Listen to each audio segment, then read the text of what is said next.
Distinguished ladies and gentleman, आप सब साथियों का आज के इस कार्यक्रम में बहुत बहुत अभिनंदन।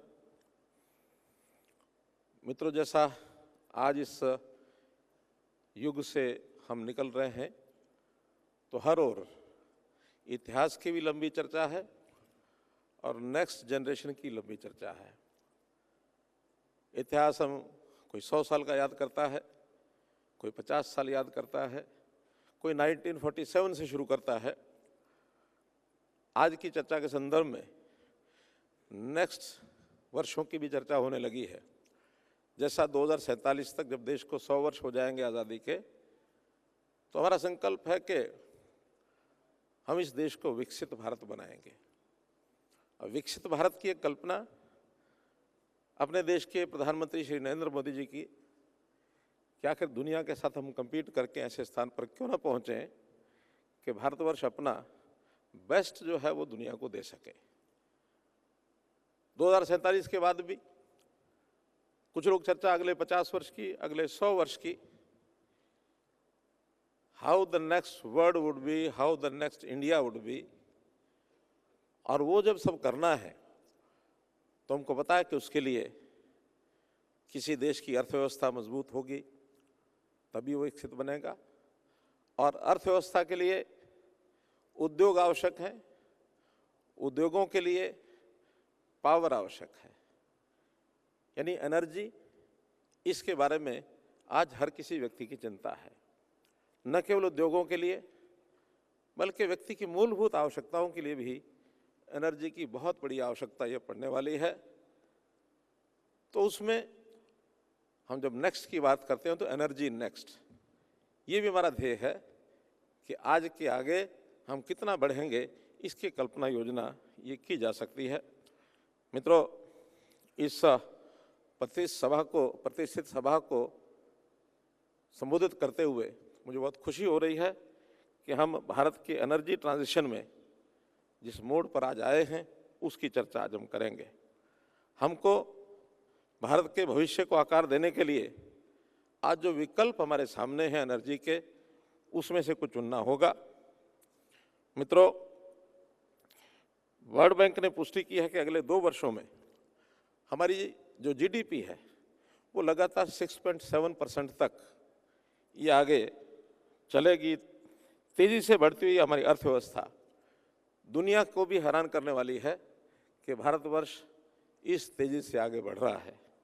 मित्रों, इस वृद्धि को बनाए रखने के लिए मजबूत और डाइवर्सिफाइड पावर मिक्स, इसका हमको उपयोग करना होगा। भारत का ऊर्जा क्षेत्र एक ऐतिहासिक परिवर्तन, एक हिस्टोरिकल चेंज इस दौर से गुजर रहा है। हम 2014 से जो पावर की हमारी स्थापित क्षमता थी उसको बढ़ाकर जो 269 गीगावाट थी आज 466 गीगावाट है, अर्थात 87% इसमें वृद्धि हुई है पिछले 10 वर्षों के अंदर। इसी में यदि 2030 तक का अनुमान लगाते हैं तो 466 की जगह 777 गीगावाट ये हमारी एनर्जी हो जाएगी, जो अपने आप में एक रिकॉर्ड है। हमारी यात्रा जो सस्टेनेबिलिटी की है, इसमें नॉन फॉसिल पावर, इसका अपना एक इतिहास, अपनी कहानी है। 2014 में मात्र 2.6 गीगावाट ये नॉन फॉसिल पावर आरई, ये अपने इसकी क्षमता थी, जो आज 2025 में 100 गीगावाट की क्षमता हो चुकी है, अर्थात 38 टाइम्स वी हैव जंप्ड। तो आरई यानी नॉन फॉसिल पावर 38 गुना ये हमारी बढ़ी है। और न केवल यहाँ तक बल्कि आने वाले 5 वर्षों में 2030 तक हमने जो तय किया है कि आरई जो है 500 गीगावाट, 5 मोर टाइम्स ये हमारी बढ़ेगी। तो 500 गीगावाट का एक रिकॉर्ड ये हम करने वाले हैं। ये बदलाव केवल संस्थाओं तक सीमित नहीं है बल्कि भारत का जो आर्थिक सुरक्षा है उसको भी ये सुनिश्चित करने वाला है। मित्रों,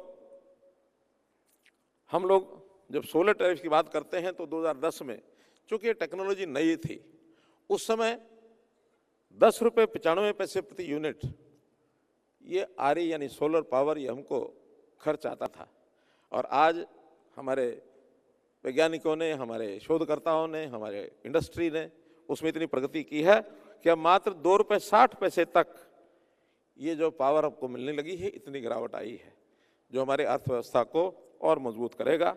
ये एक नीतिगत प्रभावशीलता और तकनीकी प्रगति इसका भी परिणाम है।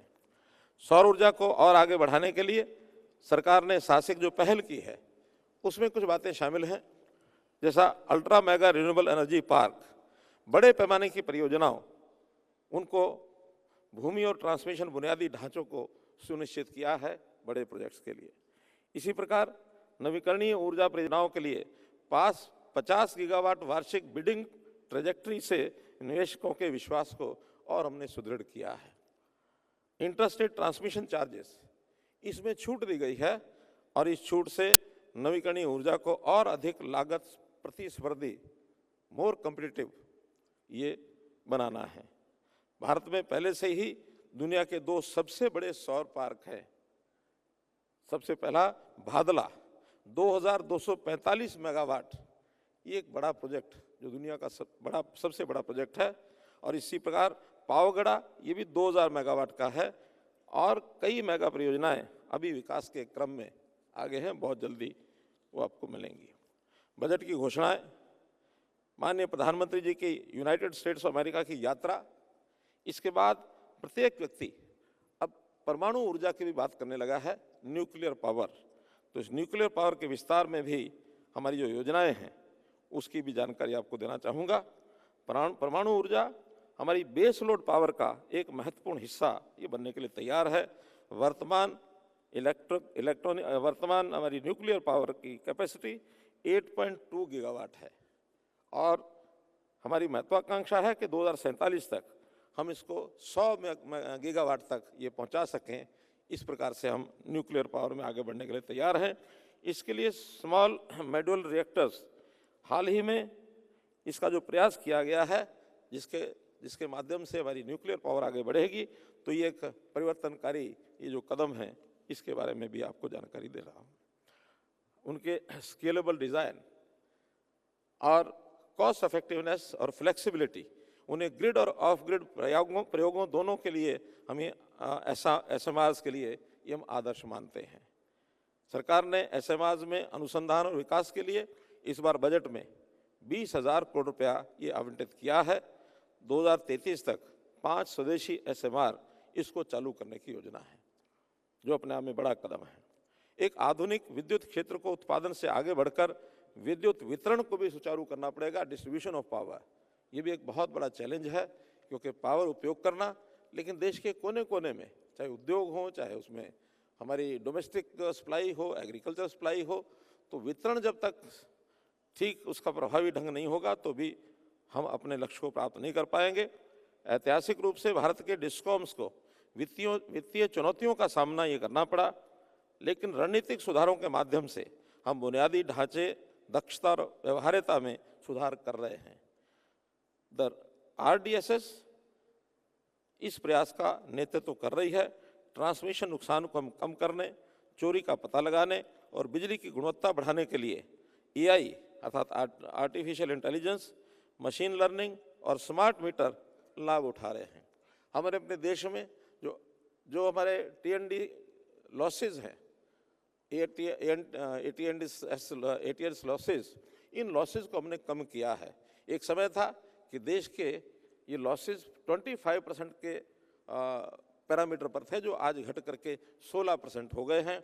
बहुत प्रदेश ऐसे हैं जिन्होंने इसको 10-11% पर भी लेकर के आए हैं। एक अच्छी वितरण व्यवस्था बिना घाटे के काम करने वाला आगे बढ़ रहा है। स्मार्ट मीटर और इंटरनेट ऑफ थिंग्स की मदद से बिजली की खपत को ट्रैक और ऑप्टिमाइज ये किया जा रहा है।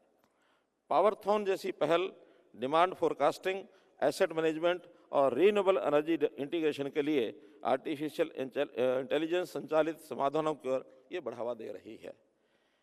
भविष्य में ऑटोनोमस एनर्जी ट्रेडिंग को आर्टिफिशियल इंटेलिजेंस ये उसको सक्षम करेगा, जहां उत्पादक और उपभोक्ता रियल टाइम में बिजली का व्यापार ये कर सकेंगे। ट्रांसफॉर्मर हेल्थ मॉनिटरिंग, ये भी बहुत आवश्यक है।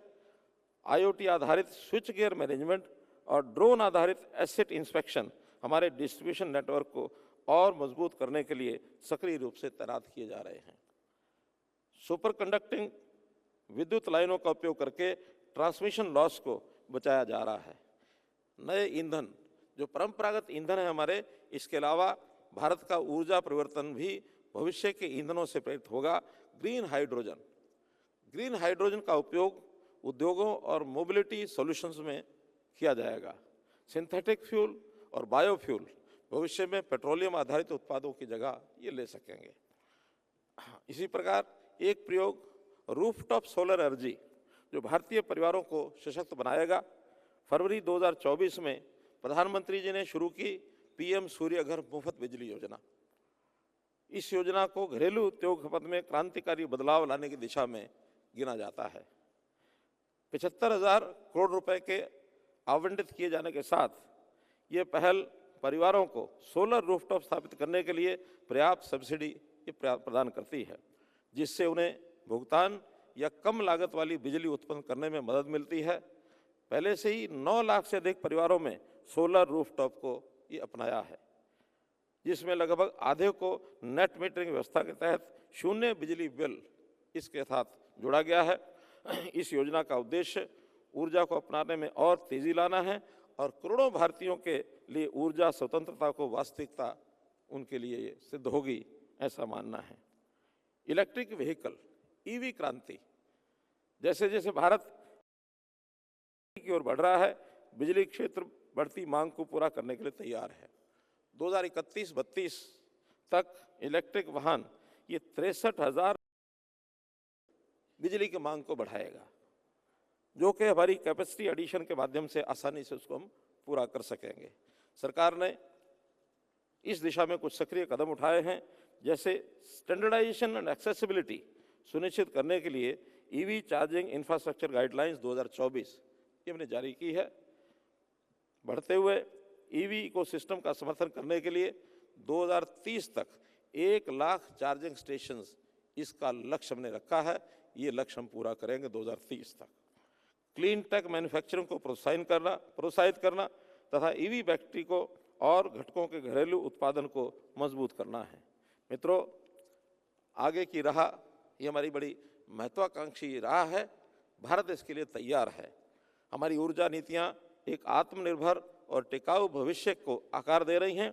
हम केवल क्षमता का विस्तार नहीं कर रहे, केवल हम कैपेसिटी बढ़ा रहे, ऐसा नहीं है, बल्कि हम ऊर्जा का उत्पादन, वितरण और उपयोग कैसे किया जाता है, इसमें भी बहुत बड़ा बदलाव हम कर रहे हैं।